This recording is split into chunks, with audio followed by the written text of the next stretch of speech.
Okay, so thank you all of you for being here today.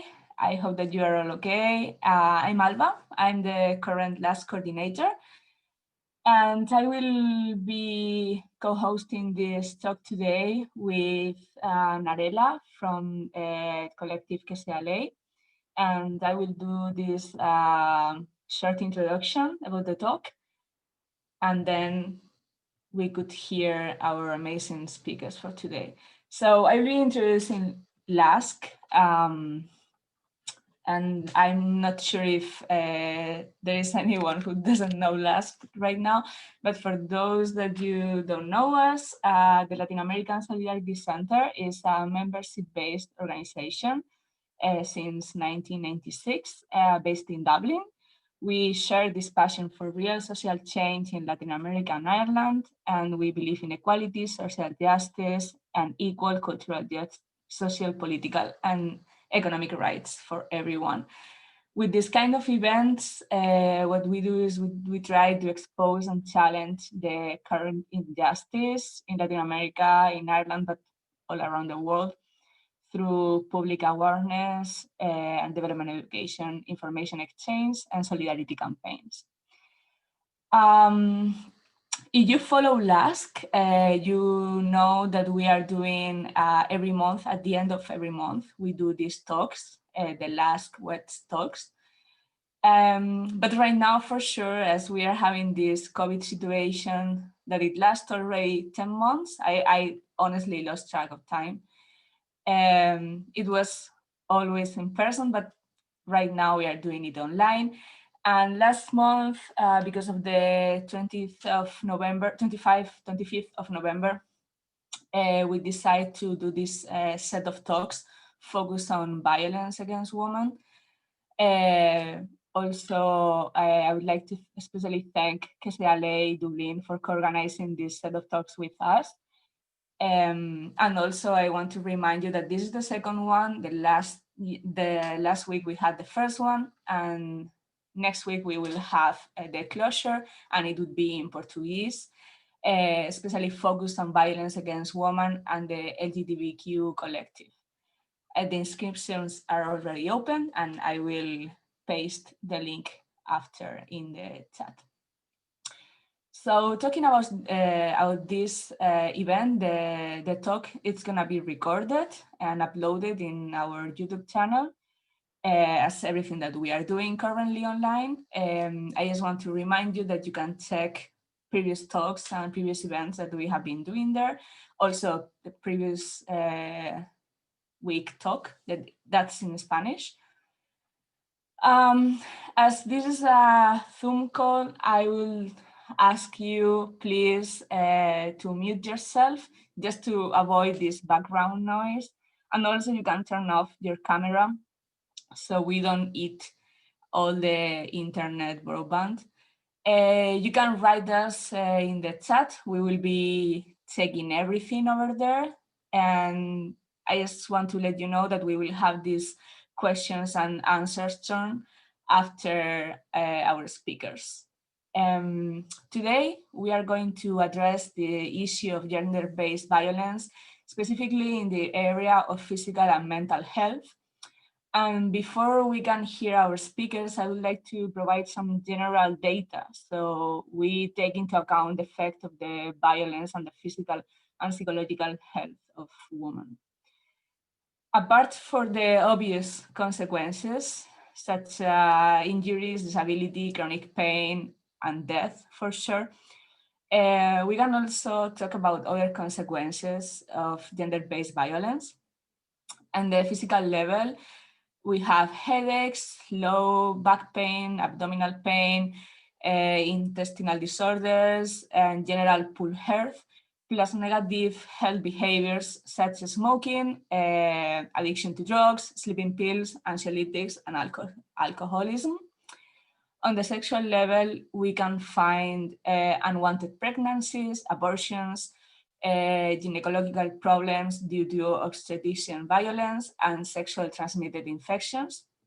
The World Health Organization already revealed in 2013 that women who suffer physical or sexual abuse are 1.5 times more likely to suffer for some kind of sexual transmitted infections, including HIV infection, as well as twice as likely to suffer abortions, and their chances of having a preterm birth are 41% higher.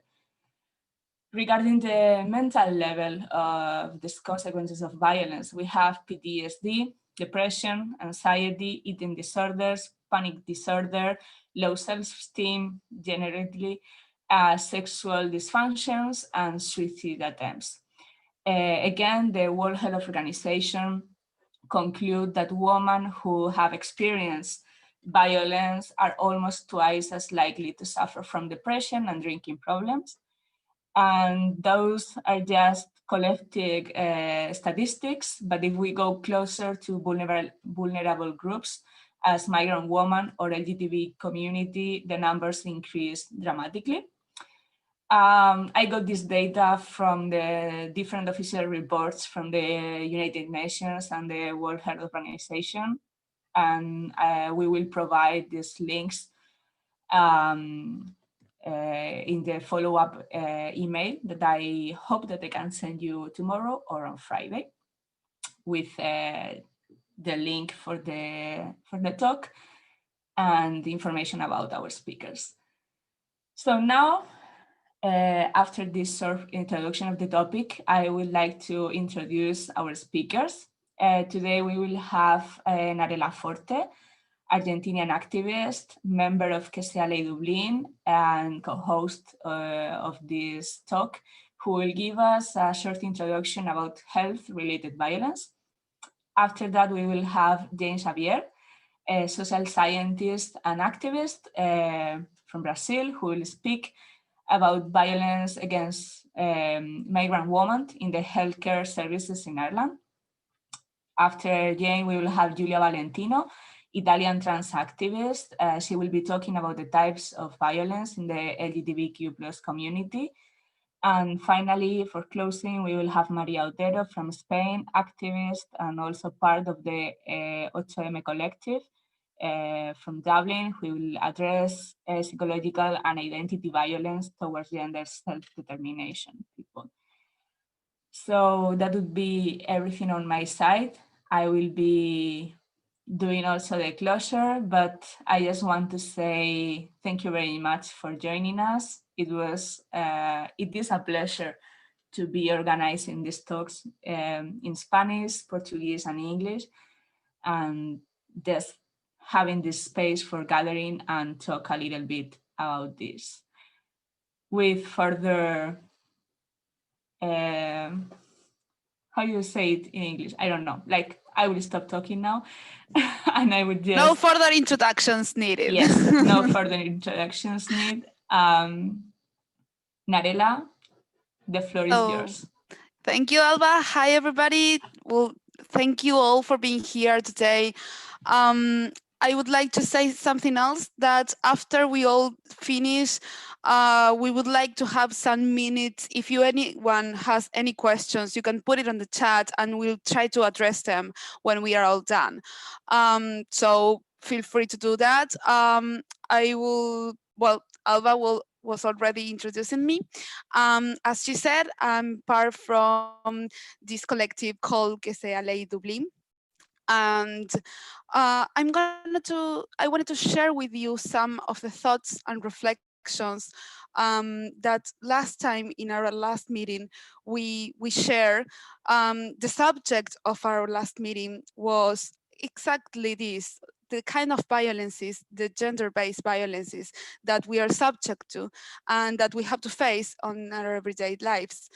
So, well, it's for me, it's important to share with you these experiences, because I think it reflects things and experiences that many of us maybe have suffered, or maybe some of who are here in the audience have seen suffering for other persons or have perpetrated or maybe just look aside while they happen. And the idea for this is not to judge anyone, but to make it visibilizing these kind of situations and these kind of practices so we can rethink ourselves and maybe grow into a better society where women and other diversities are not being subject of any kind of violence. Well, that would be a really great world to live, right?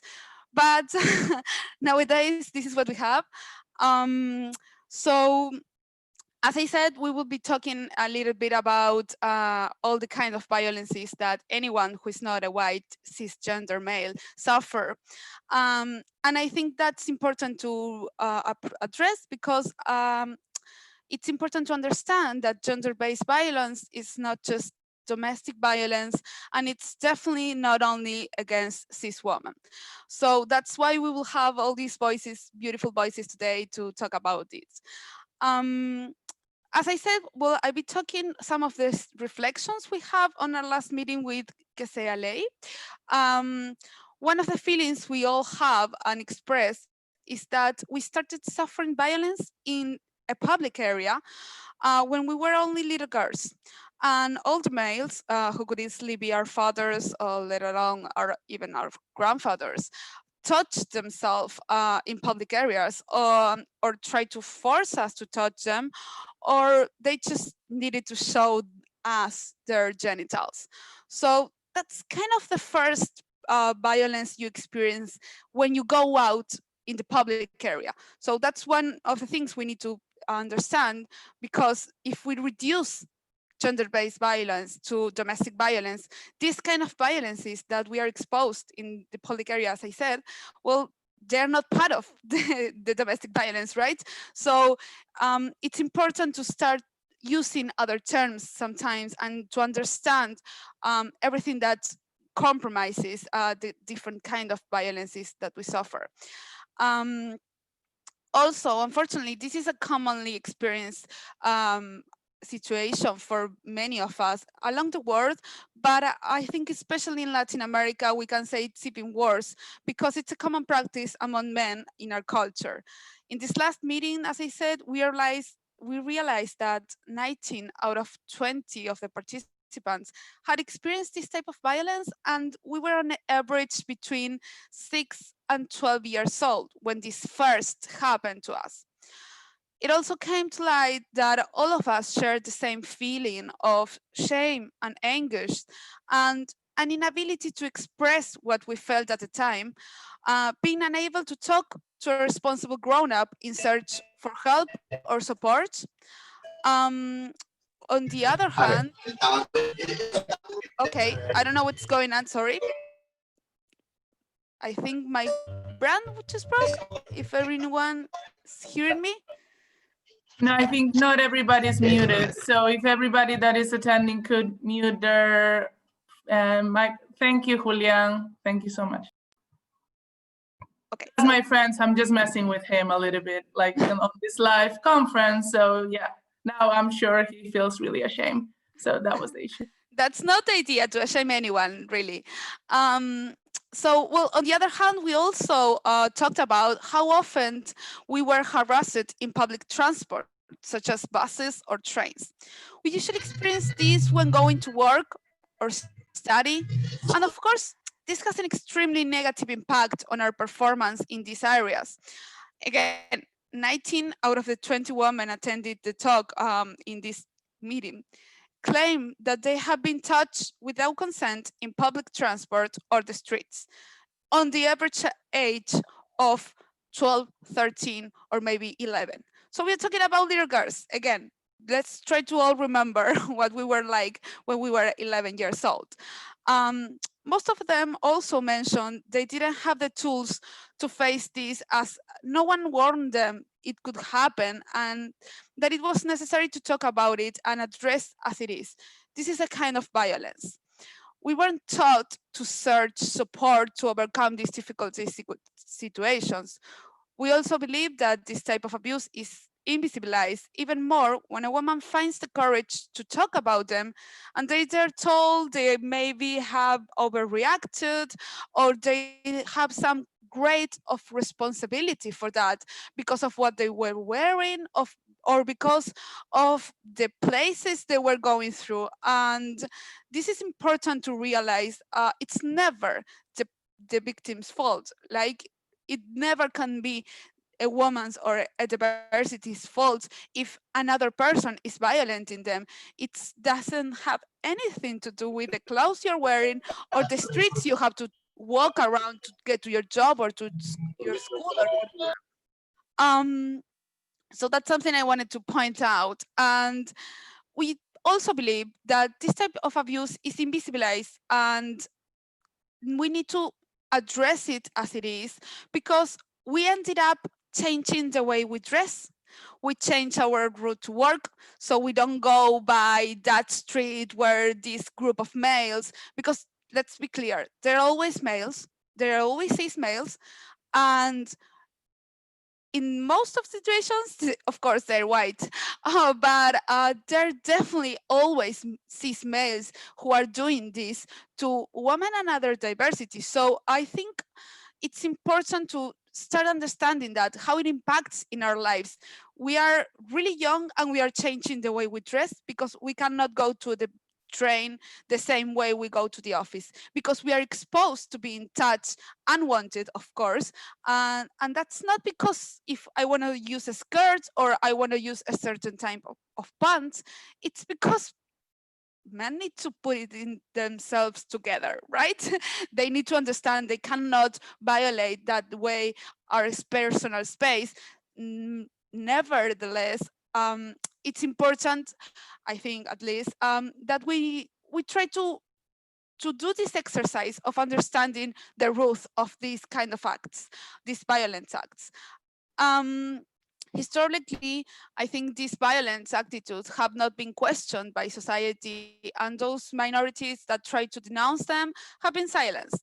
This allowed other violent practices to happen, practices that tend to be much more difficult to notice, as they are deeply enrooted in the way the whole patriarchal society works. That being said, I'd like to focus on the restrictions that exist nowadays in many of Latin American countries, in almost all of them, except for Uruguay. There are limitations imposed on women's reproductive rights, such as the impossibility to access to a free, legal, and safe abortion. I wanted to talk a little bit about this because this is a kind of institutional violence. And it's important to mention that as long as the limitation remains the way it is, abortions will not stop happening. On the contrary, they will continue to be carried out unsafely for those women that don't have the money to access private clinics to interrupt their pregnancy. And these women will keep dying, and the state will be responsible for those deaths, as they could be prevented if abortion became legal and free. This is another way, as I said, to exercise violence against women and just their bodies, institutional violence. It's also important to keep in mind, I think, that in Argentina, as well as many other countries in Latin America, institutional violence is a constituent part of structural poverty, right? So we cannot lose focus of that. Women that have the economical means to access a safe abortion will be stigmatized and judged by society, and they won't be provided with the psychological support for this process, but they won't lose their lives. In a region where 30%, at the very least, 30% of people live in poverty, we are condemning poor women not only to the stigma and shame, but also to a terrible death. Or if they manage to survive, their reproductive system might be affected to the point of not being able to be pregnant in the future. So this is a way of exercising violence against women and and bodies that have the ability to carry on a pregnancy. What the campaign for a legal, safe, and free abortion keeps trying to explain politicians and society, for example, in Argentina and Latin America as well, is that women will continue to die as abortions will happen unsafely, and denying that this happens is another type of violence is inflicted on women that can only be stopped if government takes a step on legislating abortion.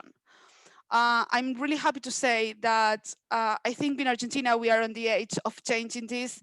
Government has taken a step forward and has put a bill that is being discussed as we speak, literally in Congress, to have this registered in our law and to have the access of a free, safe, and legal practice of abortion guaranteed for all the women in our country.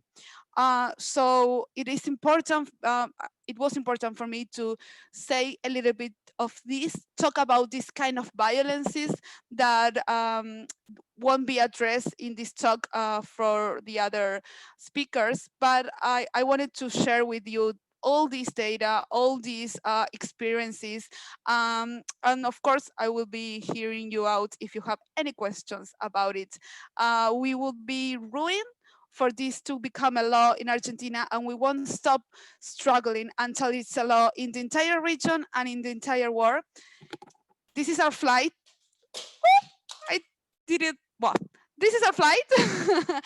And we are hoping everyone joins in our struggle for this huge movement that has come from the south of the world to the entire region. And we won't stop struggling until all the countries in the world will have this access, because denying this access, it's the worst kind of violence that state can address to the woman of their society. So thank you very much.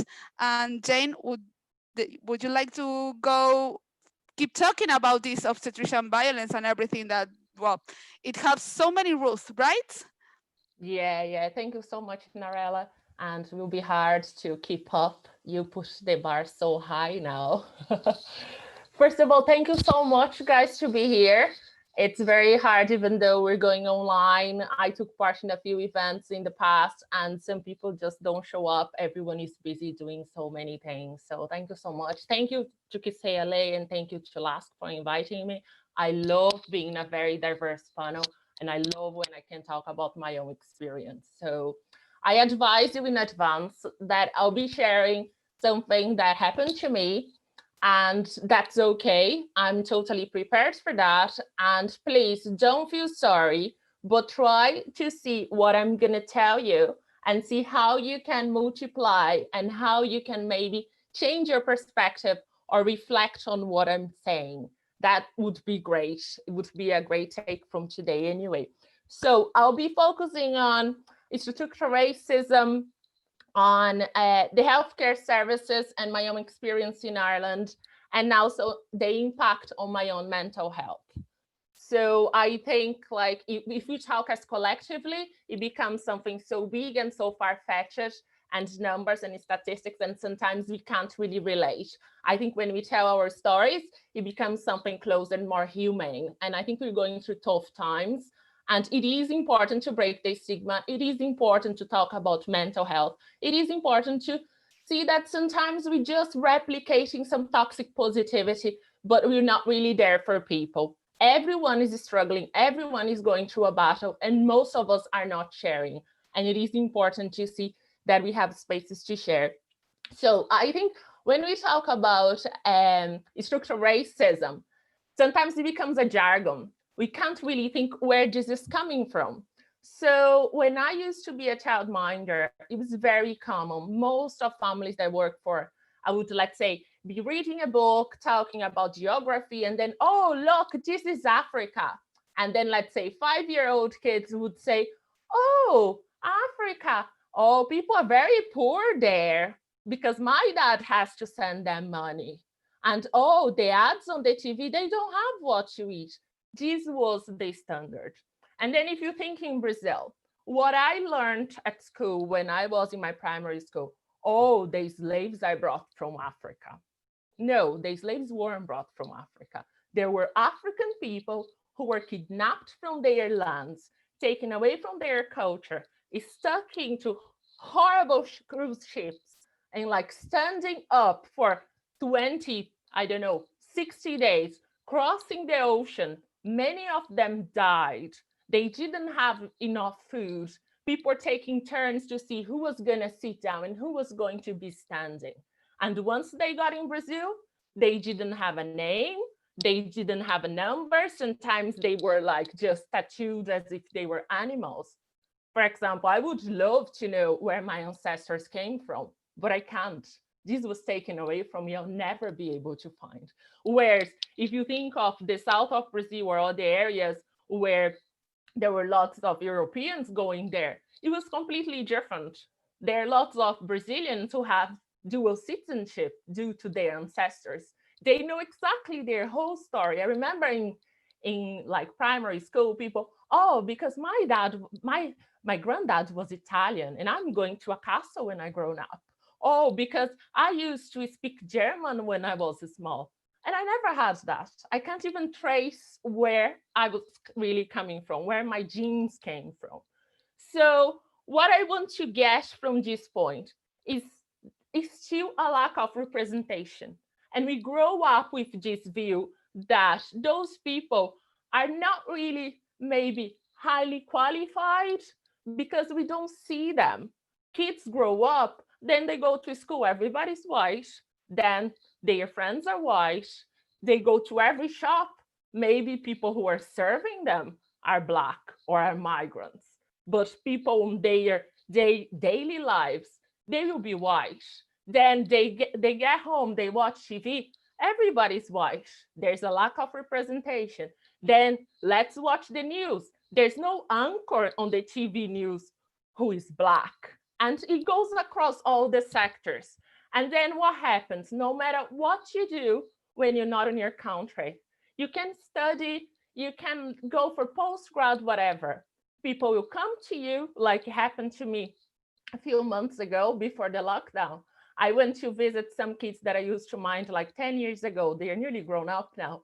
And we went to the park and a woman just came up to me out of the blue and was like, oh, are you Brazilian? And I was like, yeah, how are you? Oh, do you want to be my au pair? No. So does she think that everyone who is Brazilian is an au pair? Everyone who's Filipino is an elderly carer? When are we gonna evolve? When we're gonna see that people are studying and people can get better jobs? But no, because we have this ingrained idea that, well, people from the global south were the colonized people. And then they go to the global north to work. And then they are always as in a condition of servitude. That's why it's just so hard. And then when we get in the global north, you have immigration issues, you have work issues, our diplomas and certificates are not valid, you have to go back to school, and no matter what you do, you will always be labeled, oh, it's from a poor country. Oh, this person, well, maybe she's lucky that she's working here, but you know, maybe she can't go any further. Or maybe, you know, it's English, it's not the first language. So for this position, we need someone who has like English, who is native. And then we see all across the sectors, people in the really high positions being all white and male. And then we get into feminism, and then we get into Black feminism.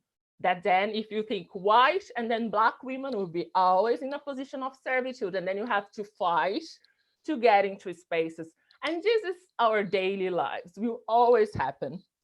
And then if we think of when it comes to the healthcare services, people still think the same way. So if you fall sick in Ireland, chances are that in the hospital, people will think that you really don't speak English. They will raise their voices. They will be super condescending. They'll be talking to you like this, as if you can't understand the bare minimum.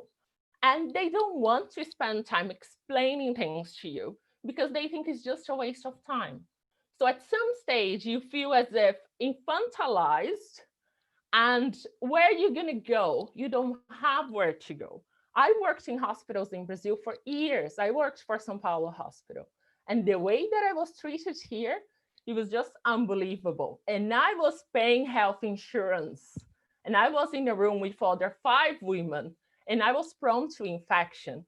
Whereas if I was back home in the hospitals that I worked, if I had health insurance, I would be in a room on my own. I wouldn't be sharing toilets with the whole floor, but here I had to. And then I have here my diary. I'm not really a person who writes the diary all the time, but being an activist. So when I went to hospital and I knew I was gonna stay hospitalized, I just asked my partner, listen, bring my diary, because it'll be the only way to write something down and let it out, because I won't be able to go to therapy or anything, even though at the time my therapist was great. At the time, he even went to visit me there, but anyway. So on 28th of November, 2018, I wrote, I've been working hard on my positive thinking. The 2 doctors, men between parentheses, that I met on Saturday and Sunday said, I'm sorry that your water broke. We'll try to keep you here for 4 weeks to hold the baby, because if she's born now, she won't survive. Just that way. And then I wrote, wow, I'm really realistic person, but couldn't they be more subtle with a person who had just been admitted? I spent my first night thinking of going through labor within 2-3 days and losing my baby. Then I remembered about the antibiotics and the prevention against infections and my dad's passing. My dad passed from septicemia 13 years ago. Then I remembered Savita Halapa Vinar and so many other cases I heard when I used to work in hospitals. It always started haunting me. I don't feel safe here. And, you know, it was just something that it kept playing in my mind. So I asked to talk to my obstetrician twice. He never showed up. When I asked more about my case, about the infection, about the markers, at some stage, they just stopped telling me what was happening. And then I wrote a letter of complaint, being hospitalized after the first week. I stayed there for 2 weeks. And I never got any response. And I was still there. So when things really escalated, then the doctor showed up. And he noticed I was really pressuring him because I knew my case was exactly the same Savita. And on my mind, I was afraid that I wasn't going to leave that place alive. So when I started pressuring him, he just looked at me and said, well, Jane, don't worry about it because you're safe here. It's not going to happen what happened to that lady in Galway, as if she didn't even have a name. So all my fears that I knew the situation was the same, but then he verbalized at that moment. And then I said, okay, will I make it? Because at that stage I just said, I don't know. And then when everything really escalated, it got into a stage that I was inside of the lift. Unfortunately, yeah, I lost my child. She was born alive, but she couldn't survive. And when I was inside of the lift going to the procedure, I had 2 doctors informing me about the procedure. And one doctor just looked at her and said, she can't take that anesthetic. So they weren't even sure what type of anesthetic I could get because my infection was up to the roof. Imagine my mind at that moment if I knew my case was just like Savita and seeing 2 doctors in a tiny space. I was lying there and they didn't know. So, okay, the procedure happened and they had told my husband that would be 30 minutes. It took an hour and a half. When I woke up, I had this doctor calling my name with a some tension on her voice. When I woke up, I thought I was somewhere else because I didn't think I had made it. And then she was like, oh, okay, that's great. You're here, as if, wow, you're back. They didn't think I would make it. So what I want to get into this, how the public service in Ireland, how the healthcare services in a very so-called advanced economy, it's not prepared to look after women. especially if you're a woman of color. And this is widespread, because if you think that 40% of maternal deaths in Ireland are migrant women, in a country that migrants made up less than 20% of the population. When I say migrants, I don't talk about only women, I talk about men, I talk about kids. So 40% is because something is happening. And if you think about a maternal death across all the other countries, in the US, Black women are 3 to 4 times more likely to die due to childbirth complications. In the UK, 5 times more likely to die in childbirth. So tell me if there's no institutional racism. Tell me if they are really worried about supporting women. Look at Serena Williams. She was telling the doctors what she had. The doctors weren't trusting her. She knew what was happening. So it's just as if the doctors, they take our agency away anyway if you're a woman, because they think they know everything. But when you are a woman of color, that structural racism that I told there has a play, because people carry on for their lives. And then if you say, oh, I'm in pain, oh, give paracetamol. But they're not going to check on you. They're just going to give you paracetamol. So I realized that I was in labor one day before, and they were giving paracetamol. And then they even checked what was happening to me. It's just like, and they were undermining me whenever I asked about my case, as if you don't know, you're not a doctor. Like, I knew it was my body. So it is really complicated. Women should be aware. They should really be up to speed. And even if they know, because if I think about, I'm very privileged because I can speak English fluently. Imagine a person who has just arrived to the country, a Black woman, and she can't communicate. She doesn't have the language. She wouldn't like challenge anyone. She would be there all alone. And I had my partner, and at the time I had my sister here, but it really made me think about women who wouldn't have any safety networks, would be sharing the house with other people. Because then after that comes the trauma, because then all this is all traumatizing. Not only that I lost a child, and of course, nobody thinks about it. It's still a taboo when you go through a neonatal loss. Then you have to sort out all the funeral. The following day, I had someone, the chaplain, knocking at my door. So we have to make some arrangements. Do you want to bury or do you want to cremate? And I was like, I can't talk about this now. It's been less than 12 years that I lost my child and I thought I was going to die. And still, she left the forms there. And we just put the forms away. And in normal cases, people would be discharged on the following day. I had to stay there for 3 more days because they weren't being able to control the infection.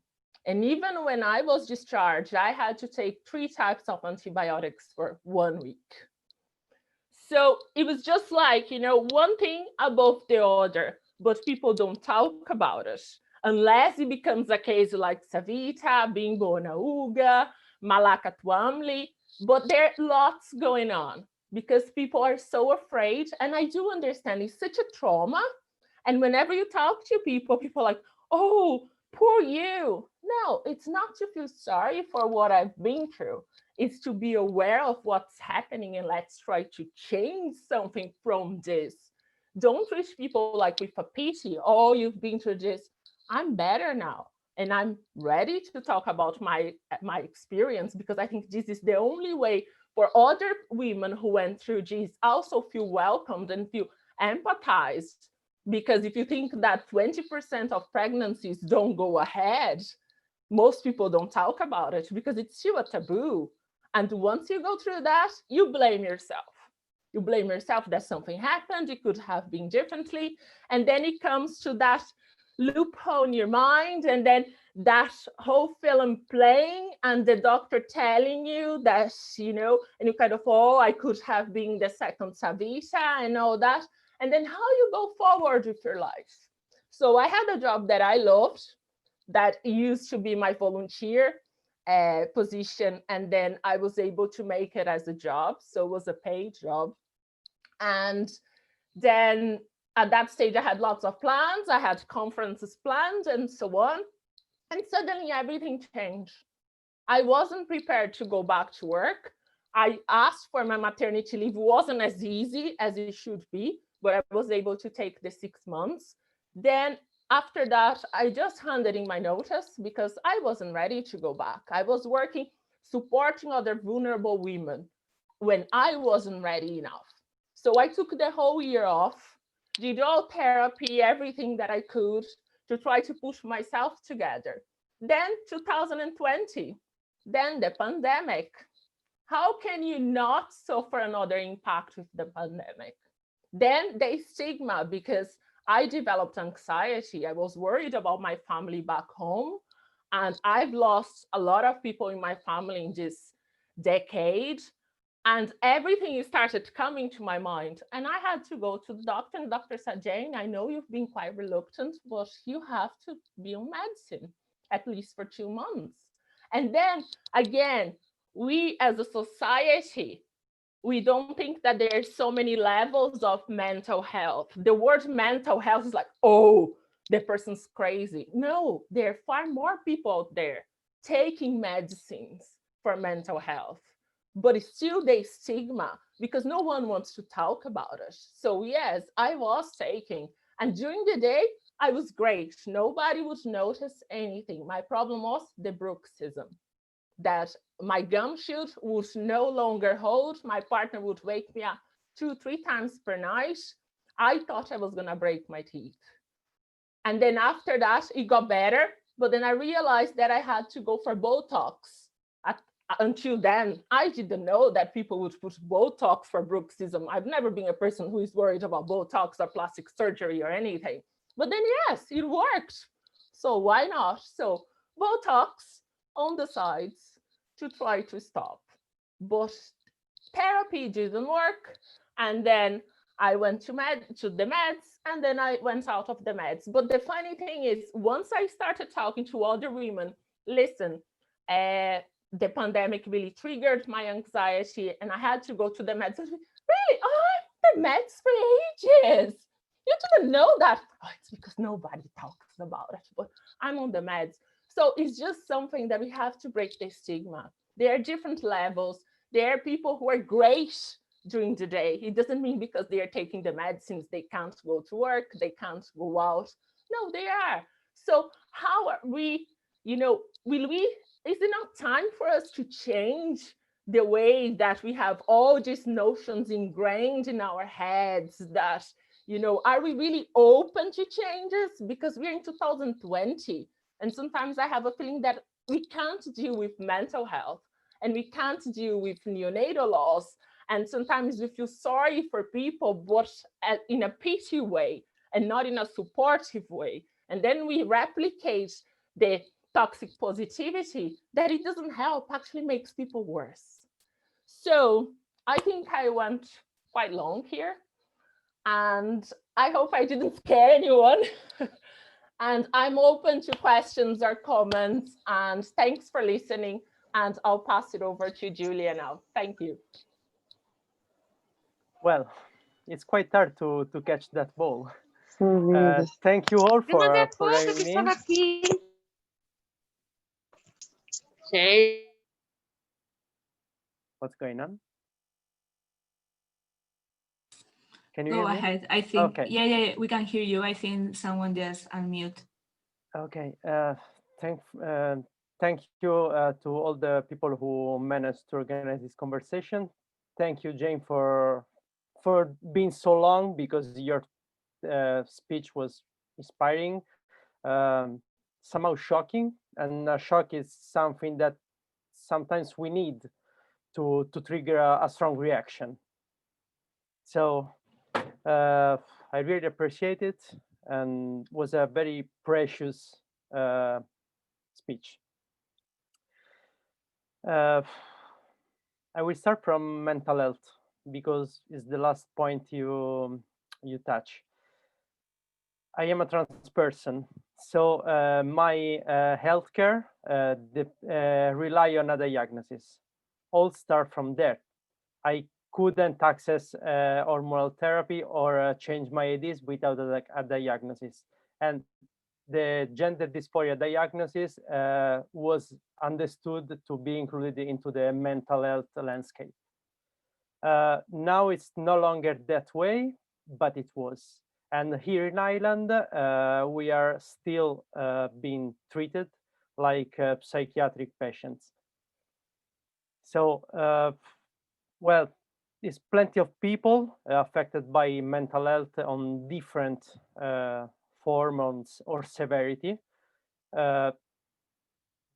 Looking after themselves in different way. Someone with meds, some other with therapy, with other things, and all these people is anytime around us. We usually don't know because there is a huge stigma.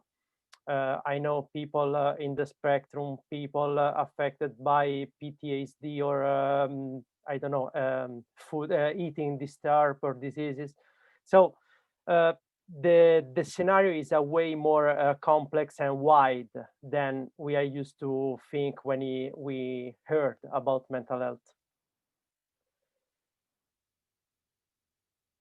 I have something to say also about the obstetric violence, because of course I don't need some specific screening for women bodies prevention, like breast cancer or cervical cancer. But since the day after I got my IDs changed, I have been put into the free program for the screening of cancer in Italy. It happened. All of that happened in Italy before my moving. And what came suddenly into my mind was that I wouldn't need those screenings because I don't have the organs that would be screened in those programs.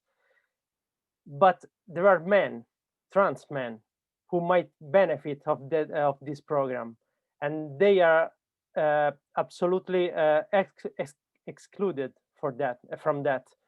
Sometimes because they got their IDs changed, so they are not visible into the public register of the healthcare system because they swap to the other page, but their body still need those kind of prevention. Maybe because some of them is waiting for surgeries, or some other just don't want to go through surgeries. So they should have the right to look after their bodies in a free and accessible way.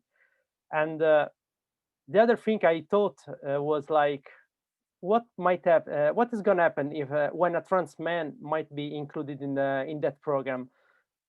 In which situation that person can come to the hospital? How that person might be treated by the personnel, or might be looked at by the other people in the room, in the waiting room or whatever, or just the administrative personnel while checking in. So this is one more point, maybe not one of the more highlighted, that involve the gender binarism. There are specific needs of many different people and subjectivities that go far longer and far out of the gender binarism, because gender is not strictly binded to sexuality, but laws, procedures, policies, even the language are usually built upon gender split, gender categories. And the language is almost never inclusive. One other form of violence, just to step out for a while from the hospital, that trans people usually come across is related to the concept of passing. I don't know how many of them are familiar with passing. Passing is the skill is understood to be a skill, for trans people to be recognized as cis. So kind of to invisibilize our trans experience. And for me, it's just terrible because I am proud and happy to be a trans person. I am proud of my self-determination. I don't want to go out hoping to be recognized as a cis woman, because I'm not. We have different experiences, different education, different needs, and even different oppression and discrimination. So I don't want to appropriate myself of all the issues, for example, that the previous speakers listed, but I want to highlight mine. And maybe we should be aware one of the difficulties of each other and support each other, find a mutual strategy to improve. Passing is just invisibilizing ourselves from our point of view, but from the society point of view is you are valid because you don't look trans. So it just means that trans people are not included into the society. It's never they are never imagined to be there, because you are valid, you can find a job, you can access the spaces dedicated to the gender you are, just if you have a good passing. In that case, you might have trouble in places where you have to expose your body, like changing rooms for sport facilities, for example. Or, but in the other cases, you are kind of safe as far as people do not recognize that you are trans. This is terrible. It was never my goal to have a good passing, but I can swear that it will make my life a way easier, because anytime I go for a job interview, or I pop in a random shop just to get a coffee, I am sure that I am about to be misgendered. It happens 95% of times. Just because of my lack of passing. But I don't want to renounce to my body, to my expression, to myself, just to meet the expectation that society put on me, and just to make them feel more comfortable, because I think that's the point. They are not scared. I don't want to use the word phobia, because it's not phobia. It's just to be mean. It's just to be ignorant and not open to learn new things, and to get the point of other people, and to know that there are different shades and nuances in the humankind. And anytime you can disclose something new, it is new for yourself, and that's fine. But you should be mindfully open and on the point to learn, because we any day get new get through new things and become aware of things that we didn't know so far. But there is a choice to do not be ignorant, to learn, to improve, and to try to be as much inclusive as we can. Ignorance is no longer a justification in a time when technology in the north and rich side of the world, where we are actually living, and where I am thankfully from. I say thankfully because it's a privilege, not because of I feel superior somehow, but I must recognize that it's a privilege, the place I'm from. In this side of the world, anyone from, I don't know, 5-10 years old at that stage have a device which is able to connect with any source of information and to become aware of anything. So I can't admit anymore that ignorance should be considered justification. It's a choice. In my experience, what is crucial is the challenge to the male expectation for a trans woman. So the first thing you do is to refuse the male privilege. From their point of view, I'm talking about the society point of view, not from mine, of course. And that's a big challenge. It is meant to be highlighted for trans people before they start any kind of different transition, because the transition is something that doesn't exist. There are not complete transitions. A transition is a travel. As a travel is meant to bring yourself in the place you feel comfortable, safe, and happy. So it's just up to any one of us to recognize where our place is and the way to get there. There are not valid or complete or full or whatever transitions or travel life courses. But yeah, before starting any transition, we are just addressed to refuse the male privilege. And actually it's the same oppression because of the gay men are discriminated. Because the cis man is the role model, is the protagonist in this society. So anything that go far from that is meant to be marginalized and oppressed. In the right of doing that is not aware. The process is not aware for a lot of people. They don't think they are discriminating anyone. They're just doing what they have been taught to do.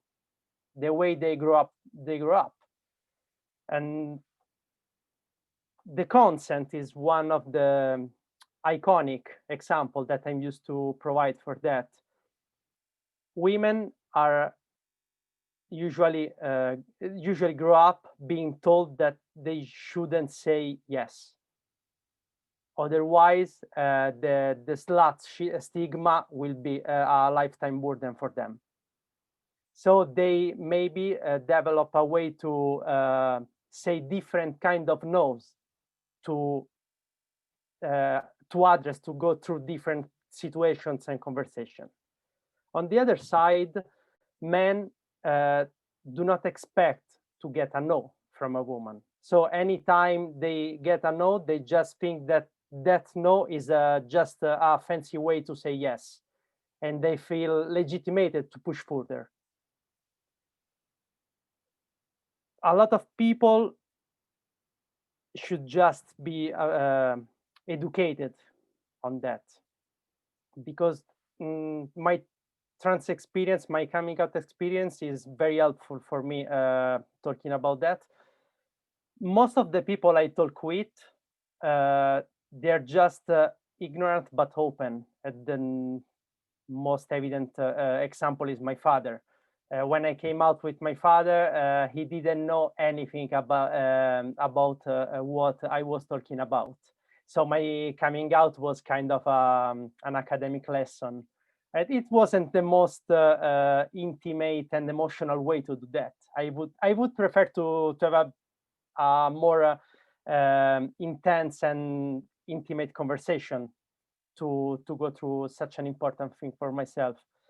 But the stage of things is that people don't know almost anything. And from a non-binary perspective, it doesn't mean for a non-binary person, but just addressing the world in a non-binary way. It means that we are living in a world that doesn't exist yet. So I every day need to build a space for me to educate people that likely will show up very supportive and inclusive and cooperative, because they are not mean, they are just ignorant, as I said before. But yeah, 50% of my energy go away just to educate people. And I would like to have those energies for me to carry on my own life, honestly. One other big cost price on the energy side is the anxiety to go out. Anytime you leave your place, maybe you are going to another safe place, but you have to travel far to get there. It means choice between public transportation and maybe a personal car or a means if you have one. Choice the route, the way, the street you are going to walk through. Choice the way you should dress to feel safe on the street you are going through. If you are taking public transportation, how many people you expect to meet along the way, what kind of people you meet to expect along the way, what time is it? Is day, is night, is a peak time? You are expecting to be the only one on the way. Honestly, before moving, I just get home in the evening completely tired because of living in fear, because of living in the anxiety of any possible happening. Here, things are going better. Society is sure more safe, and I don't know if people are more aware, but for sure are more respectful. But for me, it's sufficient to paint my nails, even though I can wear sport clothes or whatever are anonymous outfit, if I can say that, to go through troubles with kids. And I can bet that 90% of the problems I expect to get through are from cis men, white, usually Irish, because, and usually very young, between 12 and 17, 18, no more than that. So once more, we are addressing the same issue from different perspectives, from different needs and specificities. And that problem is the patriarchy. I think all of us can give their life experience, but at some point, we all gonna get on that point at work, on the healthcare, in your family itself, in our families themselves. So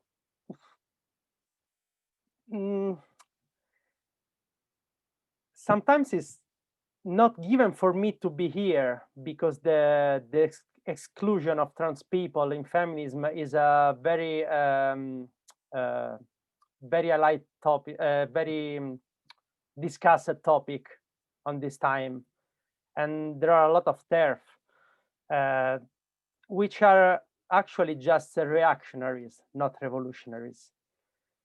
And yesterday, Elliot Page came out as a transgender person, and it's very easy to look on the internet, to take a look on the internet and just find the most common newspaper media, just the titles they put, and all the backlash that is coming from the TERF blaming page of lesbian erasure or other bullshit like that. So I wouldn't be that long, but I hope I have been clear enough, and thank you for having me. And again, now the ball is going to Maria. Thank you. Thank you so much, Giulia. That was amazing. I'm so lucky that you're here, and I'm so lucky that I know you and that I can learn from you, and as well with Nare and Jane and Alba.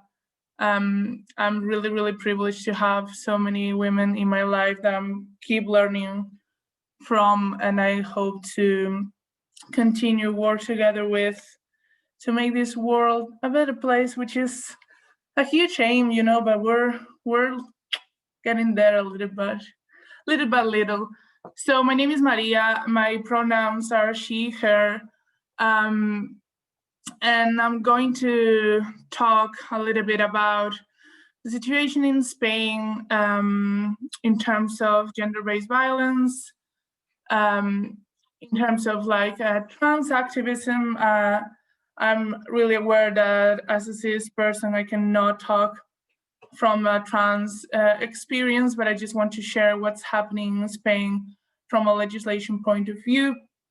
And I want to talk a little bit about mental health and the gender implications of kind of mental health.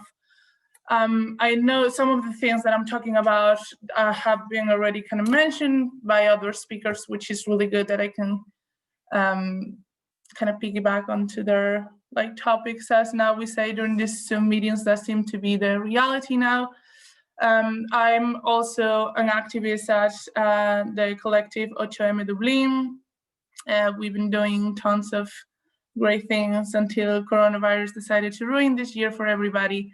And now life is a little bit miserable, but we hope to be active and ready to make the next 8th of March really big and stop the streets again, and you know, the whole thing that we love to do with Que Sea Ley and merch and like all the groups that want to support. So that is amazing. So Spain, what's happening there? In terms of gender-based violence, Spain has been quite pioneer when it comes to recording information. It's really sad information, but sometimes that helps visualize like issues. That means making legislation to support people that are experiencing this kind of situation. So just a couple of numbers so you kind of have an idea of what the situation is. In Spain, since 2003, which is when they started to count, 1,074 women had been killed in gender-based violence situations. 37 of those were under 18, so were minors. This year, until November of this year, so literally 2 days ago, 41 women were killed. As we all know, this year especially, I saw a lot of activism in social media, about the implications of lockdown for people that were living in domestic violence. I don't really like the concept of domestic violence, but in a gender-based violence situation at home. So that is something that I know a lot of collectives here were really working towards and supporting women to make sure that even with the really tight restrictions, they could kind of move away from those situations, which, as we know, is not easy at all. From a countrywide survey that they did in Spain back in 2019, 57.3 women in the country, that is like a little bit over 11 million women, share that they were victims of gender-based violence once in their lifetime. More than 4 million reported being survivors, which is a word that I prefer to use, of physical violence, more than 2.8 million of sexual violence, and more than 8 million survivors of sexual harassment. That is something that I think it links a lot with the first things that Narella was mentioning about how we all share really kind of key experiences that we go through as women and gender non-conforming and gender diverse people. So anything that falls out of the cis-hetero men, of like having to change your life since you're a kid to be safe and to avoid that creepy old dude from your town that is always exposing themselves. Oh no, he's just the kind of creepy old guy that it is what he does, you know, it's not hurting anybody, which we know is not the case. Our life is kind of a continuous overthinking of where are we going, what are we taking the taxi, are we walking, is it going to be dark enough, can I text my friend when I'm there to make sure that I'm okay? Oh, I'm gonna text my friend the license number of this taxi because the guy is giving me creepy vibes. How many times have, and like sometimes you just have to like really creepily laugh at it because it's such a like a worldwide experience. And I know I'm a really privileged person. I come from an European country. I'm a cis white woman, and I'm really conscious of that. But at the same time, being the universal experience of being afraid and the implications of your mental health that has, the having to double check the outfit that you're wearing when you go out, because you know that when you come back home, you're going to be walking for 5 minutes by yourself and you may not be safe. And not only from like a going out perspective and just living your life as a person outside your room, but from the workforce perspective and like double thinking everything you say and every email that you send, and like, should I put an exclamation mark here because it sounds that I'm being really aggressive. What I'm saying during the meeting and apologizing 500 times before I say my point. I remember I used to work with this cis white Irish guy in like middle age, and I just had this big presentation that I need to do, and I was talking to my other colleague who is a non-binary person, and we're talking about imposter syndrome, and we're just having a discussion about imposter syndrome, like, oh my God, I know that I'm qualified enough to do this. I know, like, you know, I've done my research. I've done this so many times. I have it. I can answer any question that they ask me, but still, you know, I get really nervous. I know I always had the feeling of, oh my God, is everybody going to realize now that I'm completely useless here and like I'm just here by mistake and they invited me, but I don't know what I'm talking about. And the look on this guy's face of I cannot relate to that experience of feeling like an imposter.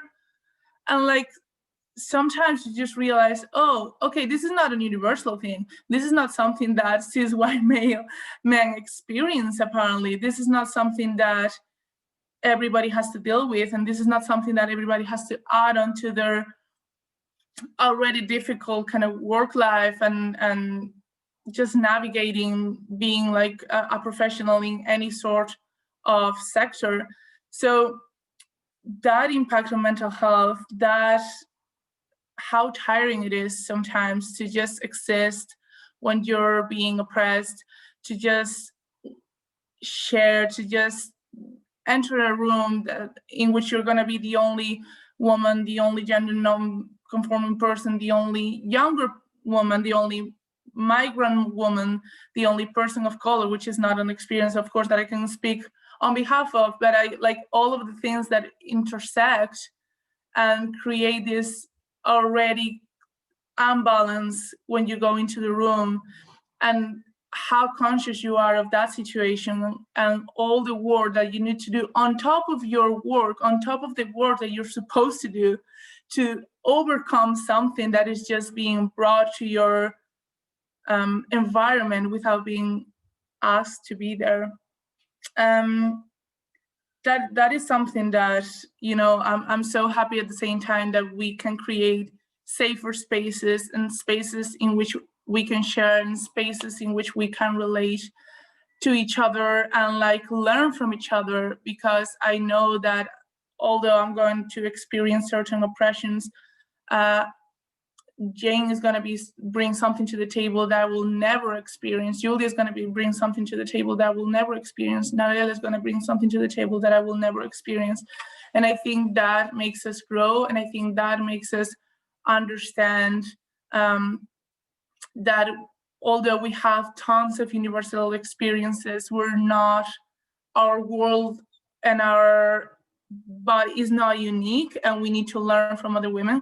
So that is why I'm quite upset about us all the kind of movement in Spain that is making a lot of noise. Unfortunately, it's not as prevalent as we think it is, of trans-exclusionary feminists. I don't even want to consider them feminists, because if your feminism doesn't include trans women, it's not feminism, it's bullshit. And it is not a phobia, it is hate. It is hate speech. And I just want to give a little bit more context about the situation in Spain when it comes to kind of legislation around trans identity. And I would love at the question and answer section, if Giulia wants to kind of add something onto that, I think it will be great. And again, thank you so much for being here and sharing your experience. At the moment, Spain has a legislation to support trans people that requires them to be on hormonal replacement treatment for at least 2 years in order to change their ID or let any government documentation. That means that Spain still has a really psychiatric approach towards people who are trans, and medicalized approach to people who are trans. So you need a diagnosis. You need you need to prove to the government that you're trans, and the only way that you can prove to the government that you're trans is by agreeing to take this medication for 2 years, because the only way to be trans is by being in hormone replacement treatment. At the moment, loads of incredible activists in Spain have done tons of work to move on from that and to move towards self-determination of gender, and to move towards eliminating the requirement of the being 2 years in hormone replacement treatment. And at the moment, we have a fairly new government that is more left-wing, quote unquote. And one of the bills that they wanted to propose was a new trans law to support trans people, trans identities, and the trans experience. And they opened public consultation for anybody that wanted to share their thoughts to email. They just gave, to be fair, 18 days for that public consultation to go through. So you just had to gather your thoughts really quickly and send the email. And the amount of trans-exclusionary feminists that bombarded social media and bombarded the even regular media with fear-mongering techniques of this is going to erase women, this is going to jeopardize gender-based violence protection, protection for people who are survivors of gender-based violence situations. This is something that is going to erase feminism. And I know that I come to this conversation from a situation of privilege. And even myself as a privileged cis person, it's so tiring to have that conversation with somebody that clearly doesn't want to understand and doesn't want to bridge that gap between you two, and somebody that really doesn't want to see the other side. And they're sorry, I'm just at my office space and I just hear a really weird noise and got frightened, but I'm okay. I'm okay. Yeah, somebody that clearly doesn't want to have that conversation with you. These women, they're not a lot, because although they made loads of noise, out of the 60,000 emails that the government received for this public consultation, 96% were in favor of this bill, which is incredible. But we still have really trans-exclusionary people in positions of power, in political positions, in academia, all the feminist academia, and then we can start a conversation about gentrification of feminism and academia and everything that comes with that. But Spanish feminism academia is all TERFs, and it is what it is. So that kind of, it is tiring, and the energy that we as women, as gender non-conforming people, as anything other than cis hetero white men, as like assuming people of color, people with disabilities, anybody that experiences oppression, the amount of time, of effort, of knowledge, of expertise that we put into educating other people. And like, women are not here to educate you around feminism. People of color are not here to educate you about racism. You need to use your privilege and you need to do your work. And we are not here to be your feminism 101 guide of how to do things and how to use your language in a better way. We are already being requested more at work because we're women. We're expected to do 1,050%. And it's just so tiring. And I'm so glad at the same time that we can come together and like, even if we're labeled as witches, bitches, whatever we are labeled as, we know that we're in the right part of history and we are not going anywhere. And I think I forgot to say kind of half of the things that I want to say, but I'm happy with what I said. So that's it. Well said, Maria. That's right. We know that we are in the right part of the history. Yeah. I'd like to ask maybe if while we are on the subject, what Giulia has to think about this regarding legislation, because, well, as I said before, I'm from Argentina. We have legislation there from 8 years now. It was one of the first countries in the region and in the world to have a gender law. And it came before even feminism was on the agenda, literally. And of course, it changed a lot of things and it opened a lot of doors. Thanks to that, nowadays we have trans people in our cabinet of diversity and gender, for example. And thanks to that as well, we have nowadays a government that has degraded and has put into the laws that in public state workers should have a cube, like trans people should be included as workers in state. Nevertheless, unfortunately, the hope of life for trans people in Argentina, for example, it's no longer than 35 years old. So something apart from law needs to be happening in the structure of society to make the changes that we need to change, because the oppression is so deep. We are talking about people who cannot live further than 35 years old. This is insane, and we are not having that discussion. And I don't think the legislation has overcome the structural problems that end up in this kind of data, in this kind of consequences, right? In this injustice way of living. So I would like to ask you, Giulia, if you have any thoughts or reflections you want to share, maybe to add to that, because of course law is important, but I think it's not enough, unfortunately, or it's not been enough in our case. The first thought is just bittersweet because I am 36, so in Argentina I might be dead. Legislation is not education. So you are just putting norms in place, but you are not educating people to behave. And that's a problem. There are easy and not physical example like jobs.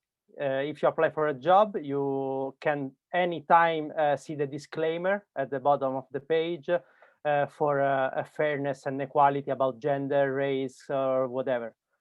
But the point is that at some point someone should pick up your resume from a pile.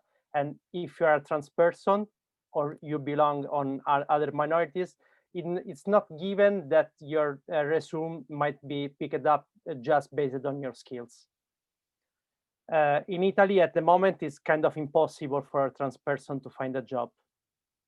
That's one of the reasons because of I decided to move. Even though we have these equality policies, we don't have a gender law yet. They are discussing about it, but if it will be approved at some point, it will be already outdated. Because just to give you an example, the level of the debate is that TERF are actually contesting to the deputies the inclusion in the law text of the gender, the word itself, the language gender identity. They are just pushing to erase the wording gender identity from the law, because in that way, that language is going to erase the womanhood. So it's a very crazy and violent approach, but we all know how much is violent the TERF approach. So I'm not highlight them more than they deserve. I don't want to give them more space. So the law they are actually about to discuss in Spain is a way further. I read recently something about the law in Argentina, for example, and the point of the writer was that the law introduced a lot of improvement, but for example didn't affect the healthcare policies, because they didn't change the language in the policies. So even though the services should be inclusive and the access should be granted to trans people, in fact, indeed, when you go to the hospital, you just have to sign a document that actually do not include yourself. And it's going to be a problem when, for example, some medication is meant to be prescribed, is allowed to be prescribed only to a certain gender. For example, testosterone in Italy can be prescribed just only to men, because it's a man hormone, it's a male hormone. So trans men, before getting the IDs changed, struggle to access their medication. Maybe they find workaround, like having the medications prescribed to some friend or relatives, or just to find a supportive GP or pharmacist. But most of the medication that trans people are actually using for feminization or masculinization both are meant to be used off-label. It means that they are not projected to be used for gender affirmation therapies. So this lack of interlacement, interconnection between the different sectors and fields show up anytime you make a law to address a specific issue, but intersectionality is a point even in the law. No one issue is affecting just one area. So anytime you move a bit out of the path that law should address, you are immediately uncovered, or worse, invisibilized. That's a point to improve the law, just to make them more cross fields, cross areas. But again, as far as you do not improve education, no laws might solve the problem. I totally agree, Giulia. It was a really good point. Yeah, and something to point out, you know, even if in Spain kind of the legislation is more advanced than in Italy, the unemployment rate from trans people is I think more than 85% of trans people are unemployed in Spain. Yes. Trans people are still being attacked on the streets, like literally 2 weeks ago. a really young trans woman, I think she is 19, got like attacked because she's trans, because it was hate speech because she is trans. So, you know, I think that is until we mix education and legislation, and like we kind of have a hard look at ourselves and see what we're doing wrong and who are we failing as a society. Legislation is basic because it makes sure that people can access things, but without, as Giulia clearly well put, without an education part, at least from the perspective of Spain, which is kind of what I'm more familiar with. There is another point where the legislation is very much needed, is the official support from the state. No states have never been so supportive or so allies to any kind of minorities. But when a state recognizes officially, put the proper language, like the transgender word itself, but it's valid on any field for any minorities. When you have the official support, the people, the exclusionary people might feel a bit less legitimated on their point of view. Because, for example, think about Poland or Hungary.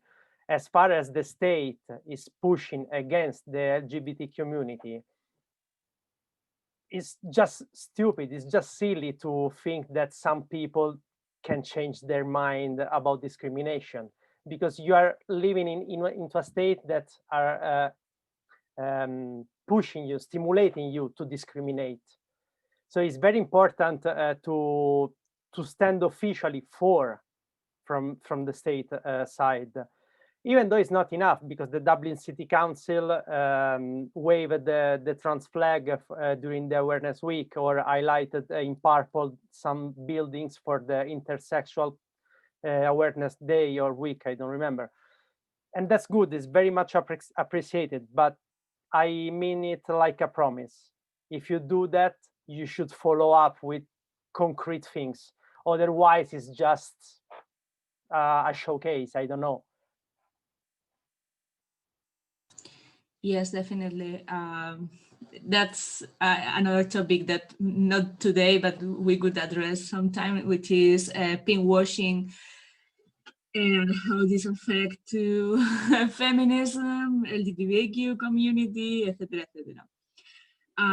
Well, thank you very much, Jane, Giulia, and Maria for your testimony. It was really, really good and really hard to hear too, but that led me to a few thoughts.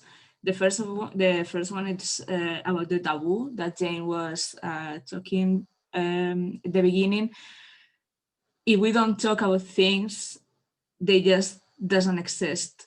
We need to be able to talk about everything. We need to be able to hear every testimony, every experience, even if it's uncomfortable for us, even if it's confronting us as a white person, as a cis person, as a, I don't know, whatever, but it's important for us to hear that. The second one, it's something about you said, Giulia. It's about the mutual strategy to improve. It's not about depreciating experience. It's about highlighting oppressions.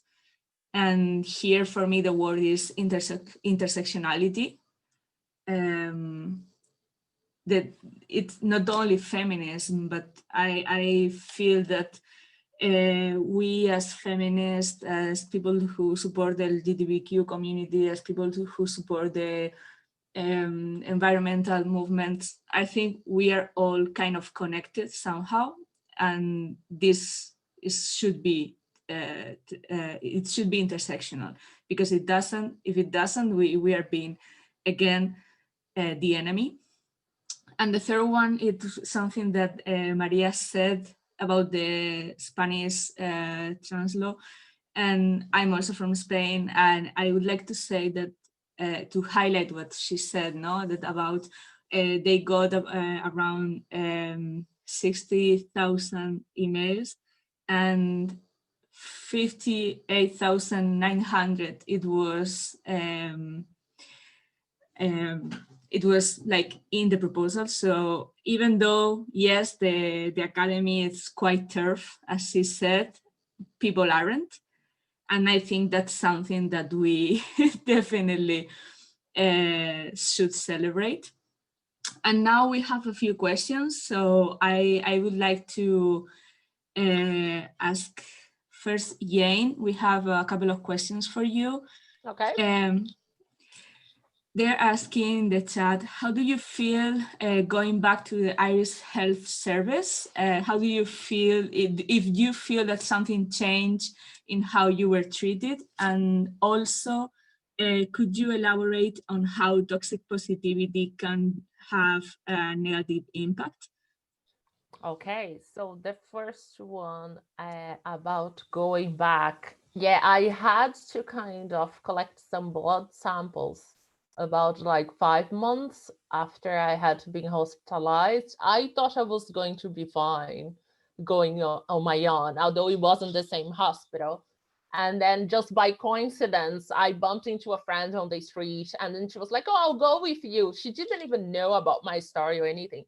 And it was just like amazing, a coincidence much needed at that time, because once I got into the hospital, I started having like everything came to my mind and everything that I went through. And once the woman started inserting and taking my blood, it was really like the whole thing coming back. Even nowadays, after that, I had to take blood samples again, and I could see the person was struggling to take my blood sample. Whereas in the past, all the ladies would say, oh, your veins are great. You know, once we start, the blood just come out. But no, nowadays, it's just as if my body is just like afraid of getting in the kind of fight or flight effect. And thank God I haven't needed any more intervention. And I have to say, I would love to try to get pregnant again, but just the thought, just the fear, just the trauma, I don't know. I guess in the future I might adopt. I don't know. I really don't know. It might change. This is what I'm saying right now. But I don't know, it was just like too much going on. It was really a trauma that if I could, I would take the first flight and go home and stay there for like a year and a half. Because here, I don't know, I really don't think it's gonna improve like overnight. I don't think so. And the second one about toxic positivity, I think there's not only in Ireland, like Brazil, people are the same. You know that thing of telling you something when people don't mean it? So, oh, hi, how are you? Has someone ever told you, I'm not fine? Because people don't really mean it. It's all performative. So when I talk about toxic positivity, it's like, I had just lost my child. And then I had people saying, oh, this is sad, but don't think about it. You're still young. You can have another one. Or then, oh, it could be worse. Imagine if the child was disabled. Or it comes to Christmas. Oh, it's Christmas. Oh, family. And no, it's time. You should, you know, wear Christmas jumper and this and that. When we all know Christmas is socially constructed. We all know there are people who don't get on well with their families. There are people who are orphans. There are people who just are from different cultures and they never celebrated Christmas and they are fine. So why I'll just fuss about it? It's just like that consumerism and that capitalism, and then people pushing into you, even though if you're saying, I don't celebrate Christmas, but people want to tell you, yes, you have to celebrate. I'm gonna give you a jumper. You're like, I don't want a jumper, but someone is pushing on you.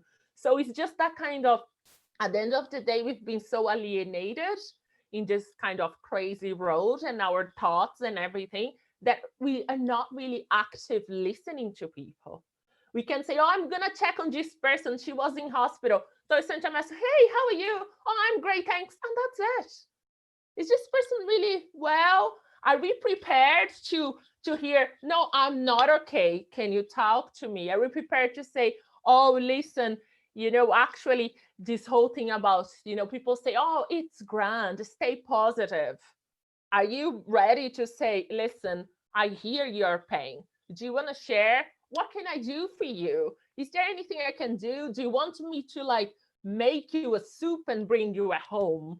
Do you want me to clean your house? Do you want me to go over and wash your, I don't know, your dishes? We don't really do that. So it's all about this, oh, be happy, smile. You have to always be smiling. And then when you go through such a painful and traumatizing situation, it's just hard to look at everyone seeming so happy, but they're not happy. There are lots of people who are struggling, but they just pretend they are happy. Look at the numbers of suicide.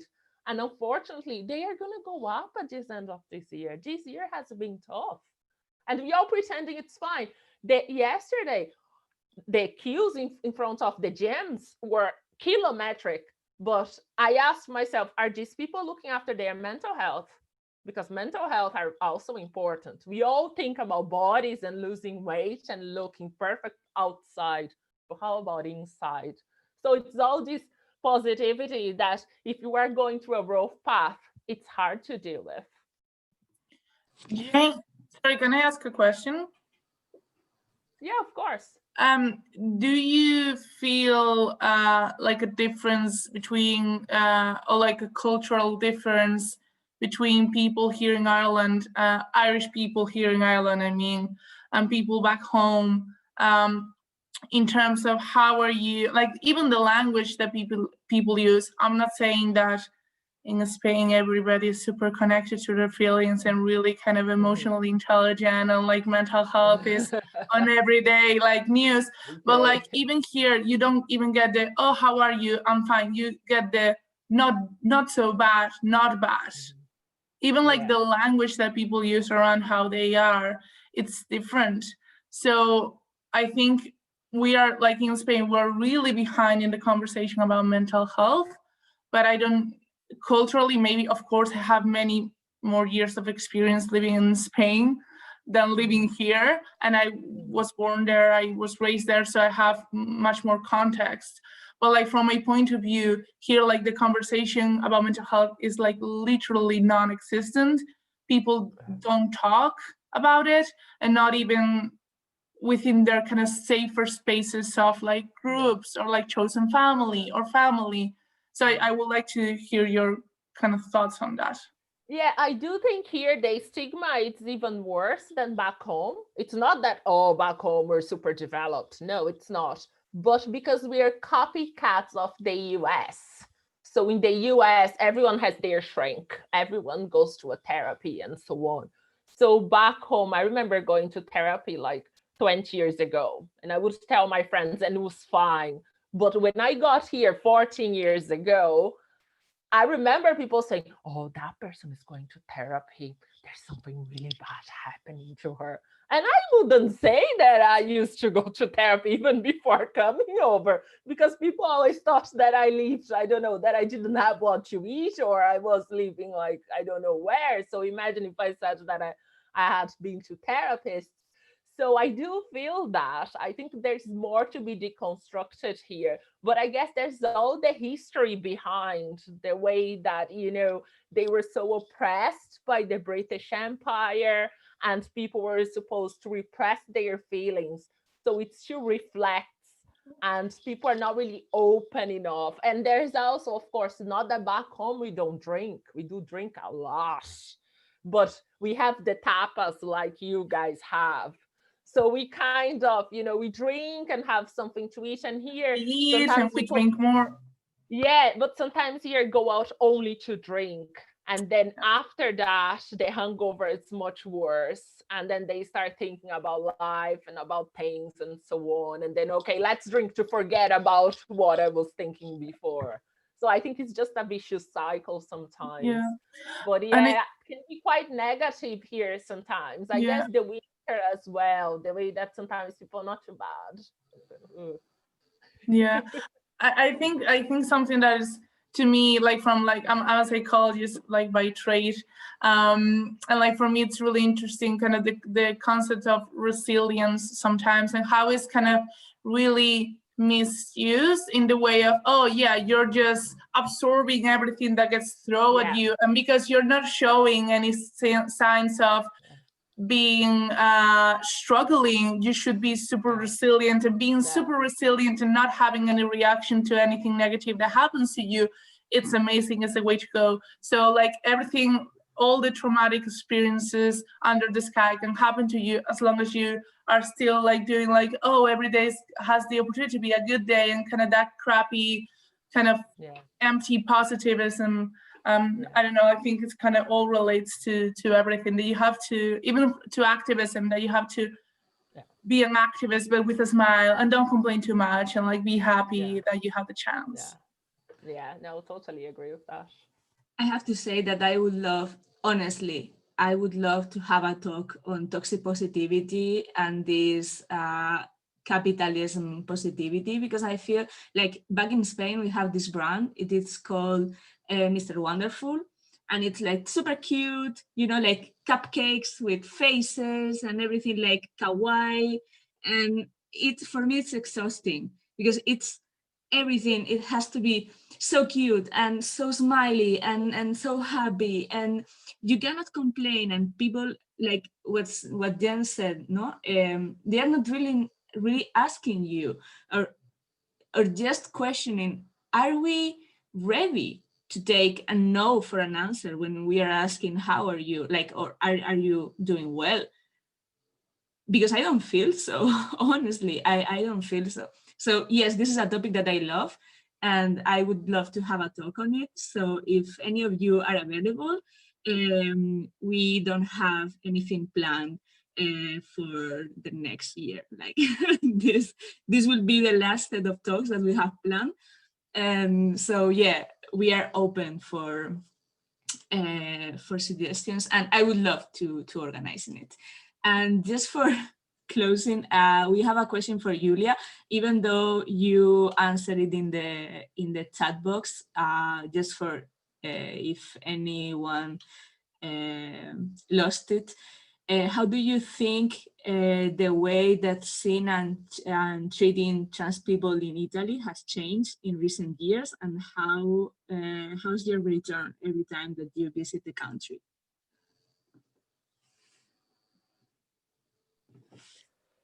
In the latest 5, 10, 15 years, is a worldwide trend that the far right is growing up. And it never disappeared in Italy, though.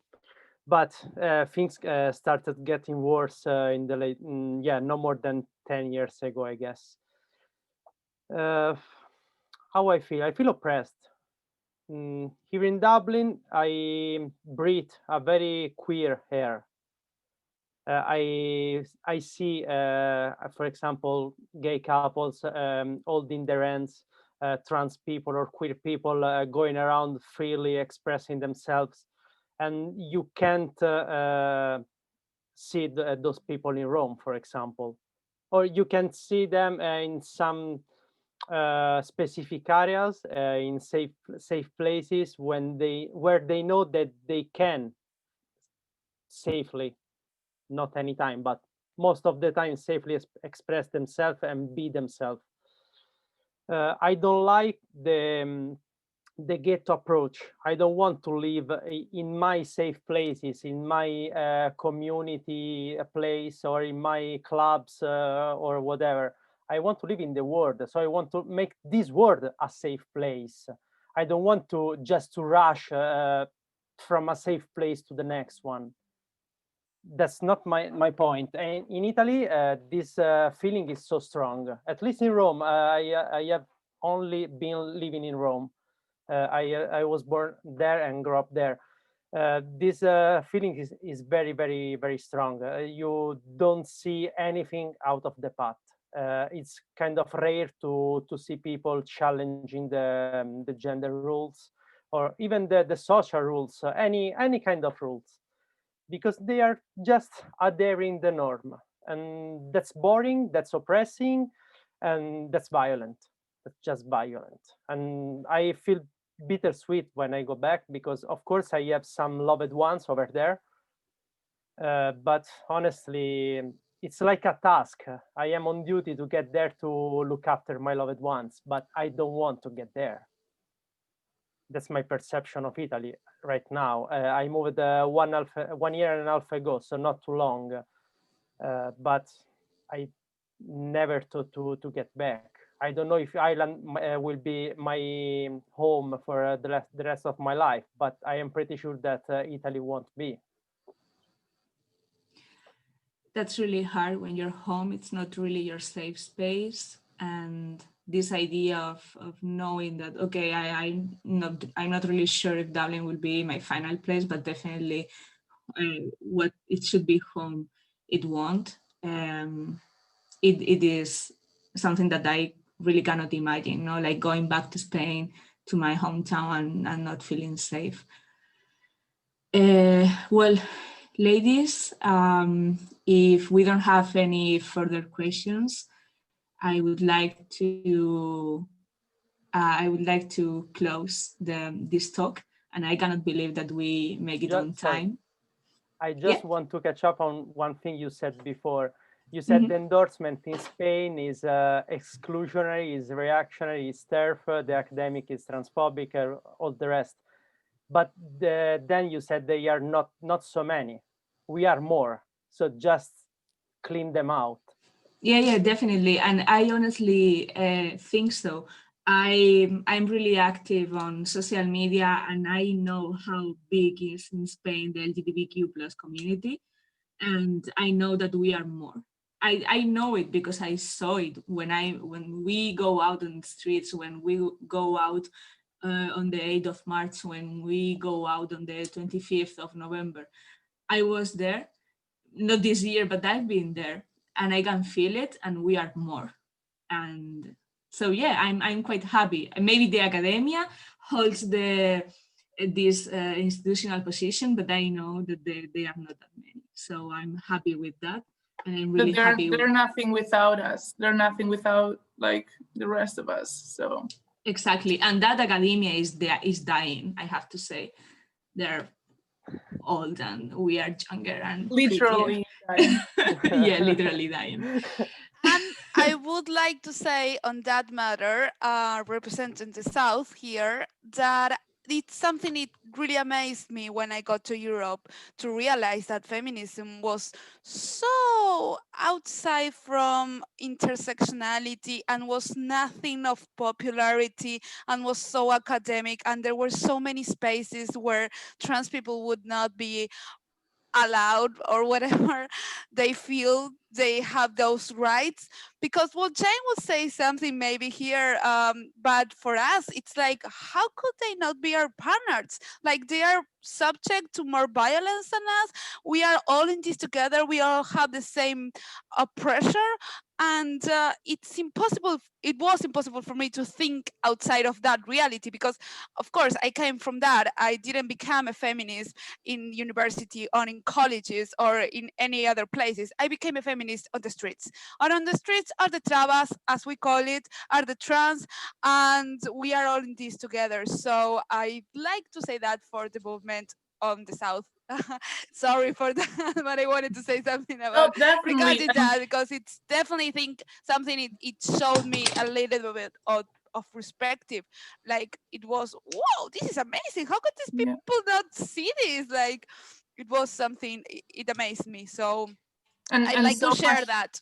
Yeah, and so much that we owe to trans women, especially, and trans women of color, as like the LGBTQ plus community, and like how quickly we forget people that were like standing in front of police officers being stoned, like thrown stones, and like everything that they did, and like then but like definitely, and that's why it's, as I said at the beginning, like everything that all of you do in South America and Central America, it's just inspiring to everybody else. So, props to you. Well done. Talking about intersectionality and just as a personal adding, I've grown as a feminist, following so many people and so many feminists that some of them turn out to be TERFs, and I stopped following them for sure. But I grew up as a feminist with some public figures that they not only they support the LGTBQ plus fights, but also they support the Black feminism movement that there are in Spain, that there are a lot, by the way, and there are more now. The gypsy feminists, that we have such a good gypsy feminist in Spain. And it is good to see how this part of the white normative feminism, it went slowly de-whiting themselves, no? And I think that's also important, because we maybe thought at the beginning, no, that we were fighting for a woman, but it's not like that. We have to realize that there are different operations, and we are in this together. So it is good to see how these many public figures that I've been growing up as a feminist with them, they turn out to be quite cool people, and they realized that they were doing this white cis feminism. So it is really, really good to see that. And that's why I'm also glad, because I see that even though there are so many people that they are like this and so normative in their badly called, feminism, but they are not that many. So it is really good. So yes, we reach now 2 hours and I have to be closing, sorry to be such a bummer. But we should close it somewhere. And I would like to thank our speakers and the collectives, 8M Dublin, Que Sea Ley Dublin, for participating and to be part of this really amazing talk and to spend this time with us. I would like to also thank you as a participants for staying so late with us. We made it on time, and it's, well, here it's 10 because I'm in Spain, but we did 2 good hours. So thank you very much for staying with us. And also thank you very much, as usual, to our members and Irish Aid and everyone who is collaborating and funding us for making possible these kind of events. I would like to have this floor open for everyone to reach me or reach LASC and let us know if there is some topic that you want us to address. As I said, we have everything planned until the end of December, but after that, it's a blank space, so we can start planning whatever we want. As I said in the beginning, this talk, it has been recorded, so tomorrow, I hope, I will be able to upload it to our YouTube channel, so you can watch it and share it for sure to everyone. Also, you will find previous talks. The previous one for this set of talks, it was in Spanish, as I said, and the next week we will have the last one in Portuguese. I will be sharing the link with you also in this follow-up email that I will send in, I hope tomorrow or on Friday. Also in this mail, you will get a link where you can leave us your feedback, which is quite useful for me, I have to say, and it will take you just a couple of minutes. For sure, you can follow our speakers and their organizations on their social media, follow 8M Dublin, follow Que Sea Ley Dublin on Twitter, on Facebook, and also follow us. You can find the Latin American Solidarity Center on Twitter, Facebook, and Instagram. And you can also check our website. You can subscribe for free to our weekly newsletter. And if you really, really love what we are doing and you want to support us and support this kind of events, you can be part of the LASC family, and for just 10 euros per year. Sorry, I don't know what language I'm talking right now. And that would be all on my side. Thank you very much again, all of you, truly from the bottom of my heart. And it was a lovely talk. Thank you, everyone. It was Thank you so absolutely much. amazing. Thank you so much to everybody that came. It's really cool. Thank you all for having me and for sharing your experiences, and to all the attendees for joining and following the debate. Thank you, guys. Thank you for being here, and thank you for the questions. Thank you, everyone.